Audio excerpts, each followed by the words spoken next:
If you've looked at PC parts recently, you already know what the biggest problem is. RAM prices are absolutely terrible right now. DDR4 isn't cheap anymore, DDR5 definitely isn't cheap, and that alone has completely changed what budget means going into 2026. A lot of older budget build advice was written when memory was dirt cheap, and that just isn't the reality anymore. So building a brand new gaming PC today is a completely different challenge. This isn't about hunting for used parts or relying on lucky marketplace finds. This is a build made entirely from new components with proper warranties that you can buy right now without waiting or gambling on condition. And somehow this still lands at around $650. For the CPU, I'm using the AMD Ryzen 5 5500, which comes in at about $75. This CPU doesn't get much attention anymore, but for a budget gaming build, it still makes a lot of sense. You get 6 cores, 12 threads, solid boost clocks, and enough performance to comfortably handle modern games at 1080p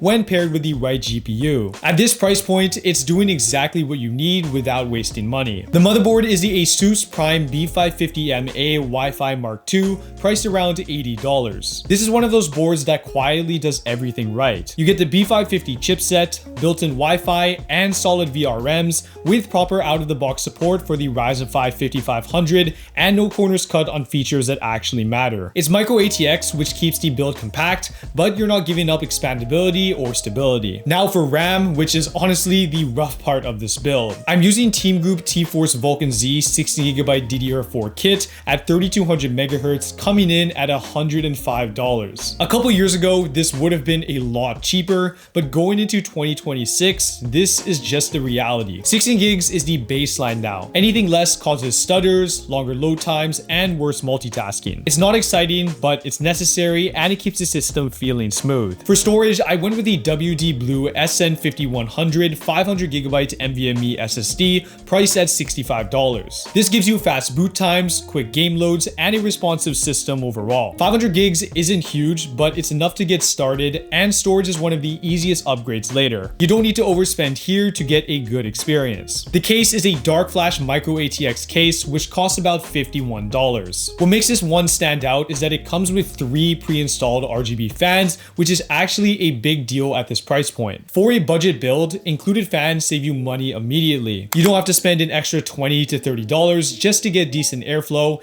and you don't have to worry about the system running hot out of the box. The airflow is solid, cable routing is straightforward, and everything fits without turning the build process into a headache. For the power supply, I'm using the MSI Mag A550BN, priced at $52. This is an 80 plus bronze unit with 550 watts of power, which is more than enough for the system. It's from a reputable brand, it's reliable, and it gives you some headroom without cutting corners. This is the part that protects every other component in the system. Now, the GPU, the part that makes or break the entire build. I went with the ASUS RTX 5050, coming in at $220. At this price, this card is doing a lot of heavy lifting. And to be clear, this is not the best graphics card on the market. With only 8GB of VRAM, there are limits, especially as newer games continue to demand more memory. You're not maxing everything out forever, and that's important to be honest about. But at this budget, there simply aren't many real alternatives. Compared to just a few years ago, memory alone now eats up a much larger chunk of the build. For what it costs, this card still delivers solid 1080p performance and gives you access to modern features like DLSS, which helps offset those VRAM limits in real-world gaming. But with that, the build is pretty much complete. So instead of getting lost in pages of benchmarks, the best way to judge this system is to look at how it actually behaves in real games. I tested this PC in a range of titles people are actually playing, and as the gameplay runs, you'll see the settings and performance right on screen.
Hostile care package above.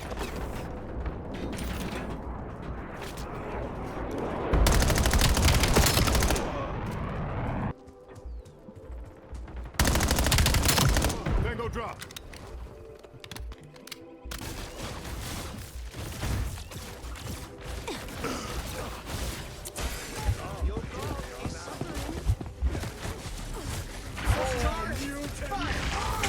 Born again!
If you got paid per break, you'd be a millionaire. Let's go. Yeah, okay. What do we say, Dusty? You make your cut, you get your cut. No exceptions. Come on, pick it up. Minimal at this point. Occasional glimmer, but it's weak. What do you think? Stay the course? So this is a 1080p gaming PC through and through. Some games run comfortably on high, other needs a few tweaks, but nothing here feels unplayable. For a build in this price range, the experience is genuinely better than you'd expect. And there's still some room to grow. You can move to a faster Ryzen chip down the line, add more storage, or swap to a stronger GPU when prices and needs change. This platform doesn't really box you in. For around $650, this is a very capable gaming PC built entirely from new parts. It's practical, it's well balanced, and it proves you don't need to overspend to get a system that actually plays modern games well. So thanks for watching, and I'll see you guys all in the next one.